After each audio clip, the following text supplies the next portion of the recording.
Mesdames et messieurs, bonsoir. Bienvenue à votre émission Leitmotiv, une émission d'inspiration et de motivation.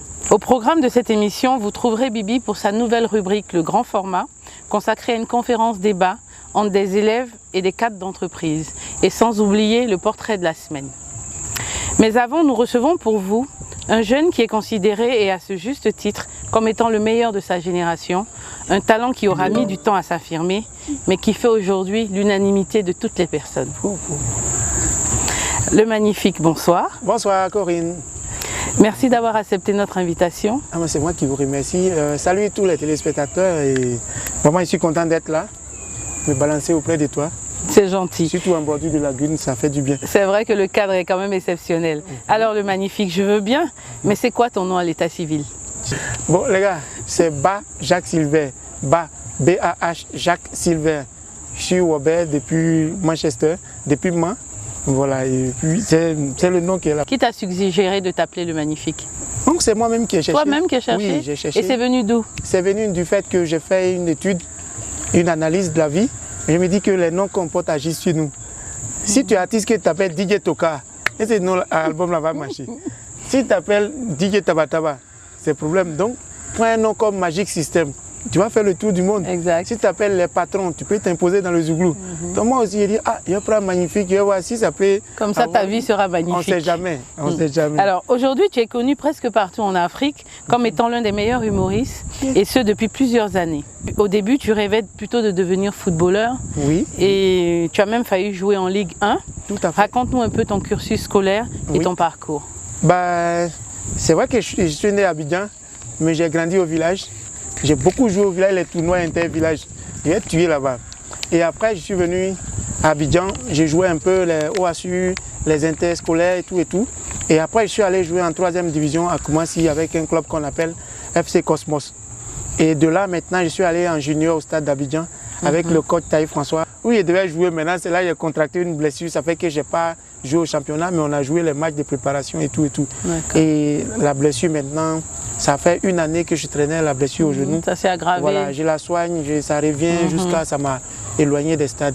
Moi-même, j'ai fait un BTS en gestion commerciale. Du coup, tu as décidé d'arrêter le foot? Oui, j'étais obligé, j'étais contraint. Tu étais triste? Oui, très triste même, petit funérail même que j'ai fait. Parce que tu voulais être un futur Drogba? Ah, je devais tuer même, je devais être un Drogba et tout, tu vois non.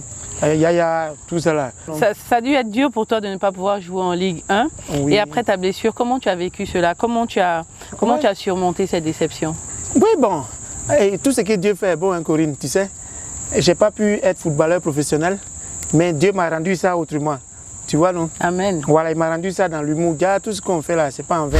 Après ces déceptions, tu ne baisses pas pour autant les bras, malgré que tu aies un BTS en poche. Ouais, tu acceptes de travailler comme vigile chez des particuliers et en entreprise. Bien sûr. Alors que certains jeunes aujourd'hui, avec le même diplôme, n'accepteraient pas de faire ce travail-là. Ouais. Raconte-nous un peu comment est-ce que ça se passe. En fait, c'est le plan de Dieu, c'est le chemin qu'on devait suivre. La réussite est une calebasse pleine de sueur. C'est-à-dire pour réussir, il faut transpirer à grosses gouttes. Donc c'est des étapes que je devais suivre. De la déception au football. Après le BTS, je suis devenu gardien. Voilà, il faut dire le nom. Super Ourou même. Voilà, sécurité, c'est nous. Ou en entreprise ou bien chez des particuliers? Il y avait une agence de communication. Voilà, et nous, on était à l'entrée, nous, on filtrait les entrées. Tu es resté combien de temps là-bas? J'ai fait plus de 5-6 ans là-bas. Hein, parce que c'était bien, en fait, par rapport à l'époque, par rapport au jazz, c'était bien. Voilà, quelqu'un qui galérait, qui dormait chez son oncle, il y a maison, il y a de l'eau, il y a courant, mais manger, il ne faut pas demander à ton camarade. Ton camarade aussi ne te demande pas. Donc on était dans ça. Et puis moi, comme j'étais blessé, j'étais à la maison, il y a un ami qui travaillait dans une entreprise. Le monsieur l'a débauché également. Et lui, il travaillait dans une entreprise de sécurité. Et puis le monsieur a dit non, venez former une petite sécurité ici devant mon agence. Et c'était tellement intéressant. J'ai rencontré les doyens comme Gou, les clés, j'ai rencontré des gens du showbiz qui venaient faire des pubs pour certaines marques à cette époque, alors que je suis à l'entrée. Donc déjà, c'est des signes qui ne trompaient pas. Parce que dans la vie, il faut se frotter aux étoiles pour devenir luciole. Sinon, tu ne vas jamais briller. Je voulais chanter forcément après le foot. Moi, je ne voulais pas faire l'humour surtout. Ah d'accord, tu voulais être chanteur carrément. Chanteur, Zouglou même. Oui, j'avais un groupe voyeur, j'étais avec des grands. Mais quand ils chantaient, les gens partaient. Pourquoi? Tu chantais pas bien ou quoi? Casserole même, les gens bruit même. Et pourtant aujourd'hui, tu chantes bien? Oui, bon, c'est à force de forger qu'on devient forger. Un peu trop de défaites, ça te donne l'expérience quand même. Donc, tu vois, le gars, quand on faisait les maquettes là, il y a des pauses, j'ai fait des petits trucs bêtes, il riait. Le gars dit, mais il faut laisser ces chansons là, les petits trucs que tu fais et puis on se détend, on rigole là. Est-ce que tu ne peux pas travailler ça? Il dit, qui, moi? Moi, où j'étais sur là, je vais être chanteur. Qui va faire comédie, humour? Jamais. Et malheureusement, il a perdu sa mère à la veille. Il m'a dit, magnifique, viens faire l'humour. J'ai dit, non, il a chanté. Il dit, bon, chante. Mais après avoir chanté, il faut faire l'humour. Quand il chantait, les gens partaient. Quand j'ai commencé à l'humour, les gens sont revenus. Ça rigolait, ça me donnait de l'argent, tout ça. C'est la première fois que j'ai eu travaillement, tout ça. Il dit, Joe. Tu t'es dit, là, il faut que je réfléchisse à rester dans l'humour. A dit là, on dirait c'est propre, hein. Alors que moi, je rigolais juste avec ça. Je n'ai jamais pensé que j'avais fait ça un boulot. Juste avant de revenir sur ton parcours, je te propose qu'on suive ensemble notre nouvelle rubrique, le grand format, présentée par Bibi. Pas de souci.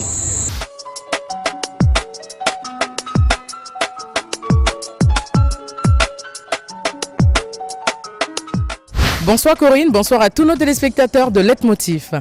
Pour le grand format de cette semaine, nous sommes à Adjamé, au lycée Amondi, où se tient la première édition de plusieurs séries de conférences pour les élèves et étudiants. Ne vous inquiétez pas, vous saurez tout, vraiment tout, sur cette conférence qui réunit des élèves, des enseignants et plusieurs conférenciers.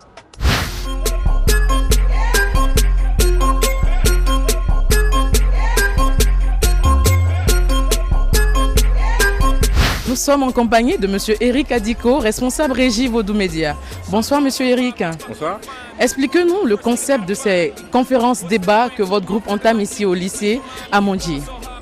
Il s'agit tout simplement donc du Tycoon School Tour, qui est une émanation donc du magazine Tycoon. Il était temps pour nous de prendre donc le terrain et d'aller à la rencontre de tous ces jeunes et leur dire tout simplement que c'était possible. Plus de discours de fatalisme et autres. Il faut absolument que l'Afrique se réveille, que tous ces jeunes se réveillent et croient en ses valeurs, travail, d'accord, abnégation, courage. Déjà en seconde, quand il y a eu la première année blanche en 1989, que nous nous sommes fait sortir des classes parce que tout le monde était fâché. Certains élèves ou certains parents ont décidé que leurs enfants allaient continuer à aller à l'école. Donc on a fait des classes dans les maisons, on a continué à aller à l'école. Et je vous félicite aujourd'hui d'être là, de venir à l'école. Et je vous encourage, même si demain, vos professeurs ne sont pas là, pour de bonnes raisons, ils doivent se battre pour ce qui leur tient à cœur. Mais je vous encourage, vous, à être là. Parce que moi, c'est ce que j'ai fait. Et c'est comme ça que je suis assise ici aujourd'hui. Vous avez la chance d'aller sur Internet aujourd'hui par rapport à ce que nous, on a connu avant. Hein. Aujourd'hui, vous avez des bibliothèques physiques, vous avez des livres. Mais vraiment, je vous invite à aller sur Internet pour tirer ce qu'il y a de bien sur Internet. Et aujourd'hui, vous ne pouvez pas être idiot parce que sur Internet, il y a tout pour vous former. En dehors de ce qu'il y a, en complément de ce qu'il y a ici dans cette école, cette excellente école qu'a formé notre collègue Eric. Je pense qu'aller sur Internet, ça vous permet déjà d'ouvrir, de voir ce que vous pourriez faire aussi en termes de métier. Voilà, aujourd'hui, on en parle, mais vous pouvez sur Internet découvrir les métiers de demain. On sait tous que la tricherie ne mène à rien. Parce que, comme l'ont dit mes collègues, au final, quand vous allez travailler, si vous avez triché pour avoir vos diplômes, ça se verra. Ces grandes personnalités se sont exprimées. Il y a beaucoup qui ont été à l'étranger, qui ont réussi. Je voulais demander, est-ce qu'il est obligé d'aller à l'étranger pour réussir? Est-ce qu'on ne peut pas rester à l'école? Est-ce qu'on ne peut pas rester au pays pour réussir? Voilà, c'est ma question. Il faut forcément aller à l'étranger pour réussir. Je pense que la réponse est évidente, c'est non. La preuve, c'est que moi-même qui suis en face de vous, j'ai fait tout mon parcours en Côte d'Ivoire. J'ai fait l'Estena Saint-Paul au Plateau, mon école primaire. J'ai fait mon collège ici. À l'époque, c'était le collège Baudin d'Adjamé. Ensuite, j'ai fait le lycée garçon de Bingerville. Et après, j'ai été admis au concours d'entrée en classe préparatoire de l'INSET de Yamoussoukro. Donc après, j'ai été admis à l'ESCA. Donc je suis diplômé de l'ESCA, donc j'ai fait ma formation ici. C'est vrai qu'après, on fait d'autres formations complémentaires à l'étranger, mais on peut être diplômé en Côte d'Ivoire et avoir une bonne carrière et réussir sa vie. Bon, ma question revient à Madame Koulibaly Fadiga. Bon, après le bac, mes parents m'ont proposé d'aller étudier aux États-Unis. Maintenant, comme elle a fait les États-Unis, je voudrais savoir, elle me propose quelle université? Alors, l'université que je recommanderais aux États-Unis, il y a des classements pour les undergrads, ça veut dire pour la première partie des études, juste après le bac. Et il y a donc un classement de ces universités-là. Je vais rechercher un site internet où je pourrais trouver ce classement-là et je pourrais vous le transmettre. Mais il y a des tests obligatoires au départ. Donc il y a le GMAT, le GMAT c'est pour l'NBA. Il y a le TOEFL, qui est le test d'anglais avant d'entrer à l'université. Et en fonction du résultat de ce test-là, vous pouvez être admis dans une meilleure université ou dans une université moins bonne. Donc il y a quand même un premier test, au-delà même du bac que vous allez avoir, il y a un premier test que vous allez passer avant d'entrer. Alors l'avenir de ce pays, les élèves, ça va ou quoi? Oui, ça va. Qu'est-ce que vous avez bien pu retenir dans ces conférences-là, ici présents, dans l'école? Moi j'ai retenu que le découragement n'est pas ivoirien comme nos grands frères dénoncés ont dit. Il y a d'autres personnes qui peuvent répondre? Et moi j'ai retenu que pour pouvoir obtenir ce que tu veux dans la vie, il faut plus d'efforts et il faut aussi te battre malgré tout ce qui peut t'arriver comme épreuve difficile. Il faut toujours te battre pour pouvoir réussir. Nous sommes avec la chef de l'établissement, Madame Alou. J'imagine que vous êtes la plus heureuse actuellement. Qu'est-ce que vous ressentez quand vous voyez tous ces élèves attentifs au discours de ces conférenciers? C'est un sentiment de joie, un bonheur immense de voir réunir autant de compétences et les réactions appropriées des enfants nous ont fait vraiment plaisir. Donc nous disons merci au groupe Initiative Côte d'Ivoire. Magic System, on va déconner. Si tu es fou, nous aussi on est fou. Voilà Corinne, c'est ici que s'arrête notre grand format. Moi, j'ai réussi mon pari. Vous, j'espère que vous avez retenu pas mal de choses qui pourront vous motiver à croire en vous. Suivez Leitmotiv tous les dimanches sur RTI 2. Nous sommes dans les jardins du Golf Hotel avec notre invité, le magnifique meilleur humoriste de sa génération. Je rappelle aussi à tous nos jeunes téléspectateurs que pour cette nouvelle saison Leitmotiv, vous pouvez obtenir des stages en entreprise. C'est simple et gratuit. Il vous suffit de nous envoyer à l'adresse mail qui s'affiche en bas de l'écran votre CV avec toutes les mentions nécessaires. Alors, le magnifique. Oui. On revient sur ton parcours. Après ton rêve brisé de devenir footballeur. Oui. Tu travailles comme vigile, agent de sécurité, alors que tu as déjà ton BTS en poche. Effectivement. Ce que peut-être d'autres jeunes de ton âge n'auraient pas fait. J'imagine que ça a dû être une période très difficile dans ta vie. Dans ton entourage, il y a peut-être des gens qui se moquaient de toi, alors que c'est un métier comme tout autre. Bien sûr, bien sûr. Bon, je pense bien, surtout les filles. Parce que quand tu es gardien, dans les pointages, c'est là-bas tout le moment, défaite va tuer. C'est ici, tu es gardien, les petits goûts immédiats que tu peux gérer, c'est les servantes. C'est-à-dire c'est les oiseaux du même groupe, quoi. Sinon, si c'est une daille qui est dans un haut, tu vois, donc, quand tu appelles, tu m'as bien. Toi là, il fait quoi dire, mais puis c'est cela, il envoie sur ma route. C'est ça, c'est des frustrations, tu vois, qu'on a vécu dans le mouvement sécuritaire. Quel est selon toi le jour où tu as su, où tu as franchi le cap et où tu t'es rendu compte que tu pouvais faire carrière dans l'humour? C'est quand j'ai commencé déjà à présenter dans les espaces du Glou Abidjan. Voilà, le premier espace du Glou d'Abidjan chez Vieux Gazeur, c'est moi qui présentais là-bas tous les vendredis. Ça fait que j'avais le public tous les vendredis, il y avait du monde. Et j'étais le présentateur en même temps humoriste. Et après, je suis allé à l'internat chez Aimé Zébier pour présenter encore là-bas, c'était la totale. C'est là-bas même que tout... Parce qu'en ce moment, Yopougon était la plaque tournante du showbiz. Exactement. Tout le monde venait là-bas. Mais c'est de là que tu as pris ton assurance. Effectivement, effectivement. Et puis bon, quand on a fait Bonjour, 2010, ça m'a encore donné beaucoup plus de Pardon, il faut me donner un mot là encore. Comme toi, tu as les mots là. Ça m'a donné encore plus. Ça t'a boosté. C'est ça, il dit, j'aime ton affaire là. Donc, ça m'a boosté. Et ça t'a donné la force de continuer d'aller de l'avant. Et à un moment donné, j'ai dit, bon, chaque jour on nous invite, chacun fait 15 minutes. Je suis avec mes amis, on fait 15 minutes. Pourquoi moi-même ne pas faire mon one-man show un jour, moi seul, pendant 2 heures de temps devant les gens? Seigneur, est-ce que je peux réussir ce pari-là? C'est ça, j'ai tenté. Pour la première fois, j'ai fait mon premier one-man show au Palais de la Culture à la 4000 places en 2012. Commandant Moriba dans Fête des femmes. Je m'en souviens. J'avais le trac. Je ne sais pas si les gens vont venir ou ils ne vont pas venir. Maintenant, s'ils viennent. Oui, maintenant, s'ils viennent, est-ce qu'ils vont pouvoir tenir? Il y avait toutes ces questions. Oui. Je te propose de revenir sur ton parcours.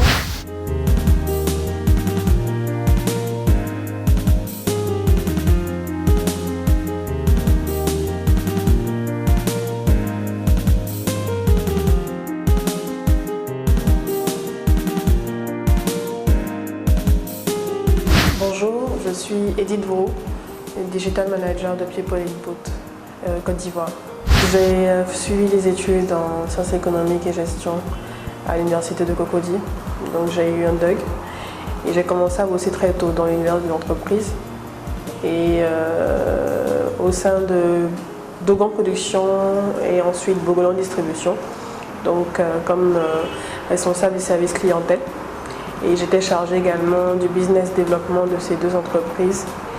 Et par la suite, vu que c'était dans le domaine audiovisuel, j'ai eu également à switcher et à travailler sur des séries comme la série On est où là, une série de gags humoristiques. Et comme j'étais passionnée par tout ce qui concerne les nouvelles technologies Internet, la suite je l'ai appris sur le tas. Donc grâce à Internet, j'ai appris des métiers comme le community management, comme le web marketing, et cela m'a amené dans une entreprise où j'ai été embauchée comme chef de projet web et community management au sein de AOS, le groupe AOS, à son département Assist Web. Et par la suite, quelques années plus tard, j'ai été recrutée par People Input.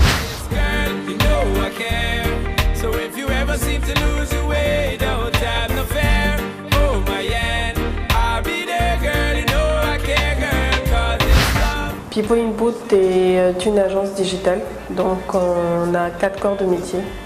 On fait tout ce qui est développement d'applications mobiles, Android et iOS, tout ce qui est gestion des réseaux sociaux pour les marques, donc Facebook, Twitter, etc. Et on conçoit également des sites web. Et enfin, on fait tout ce qui est SMSing, donc jeux par SMS, téléchargement de services par SMS.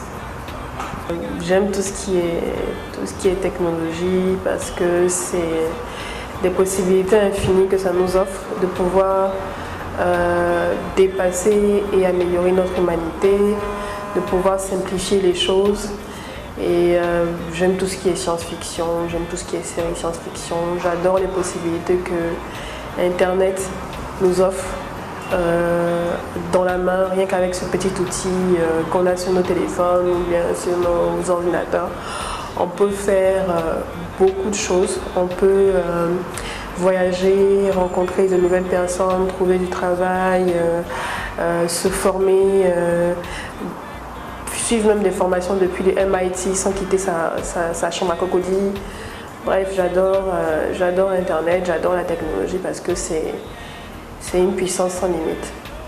Si Internet est véritablement votre passion et que vous voulez en faire une activité, que vous voulez en faire votre métier ou un business, honnête bien sûr, vous avez un ordinateur, vous avez un téléphone, vous avez une connexion Internet, votre meilleur professeur c'est S'il n'y a pas de formation qui existe, rapprochez-vous de ceux qui exercent déjà dans ce domaine, trouvez des mentors, rapprochez-vous de ceux qui exercent, lisez des blogs spécialisés dans le domaine des métiers du web et surtout, apprenez.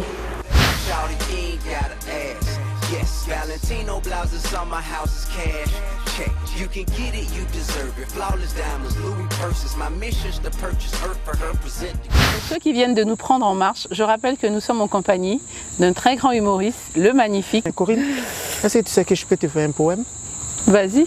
Tu sais, au début de l'émission, je n'avais pas confiance en toi comme en Copa Barry avant les tirs au but. Non. Mais peu à peu, au fur et à mesure que l'émission avançait, tu as pris mon cœur comme Fakalo. Aujourd'hui, tu es de plus en plus sollicité, autant en Côte d'Ivoire qu'en Europe ou dans la sous-région. Tu as donc l'opportunité de t'installer définitivement en France et pourtant, tu reviens tout le temps dans ton pays dès que tu en as l'occasion. Effectivement. Alors, pourquoi tu as fait ce choix?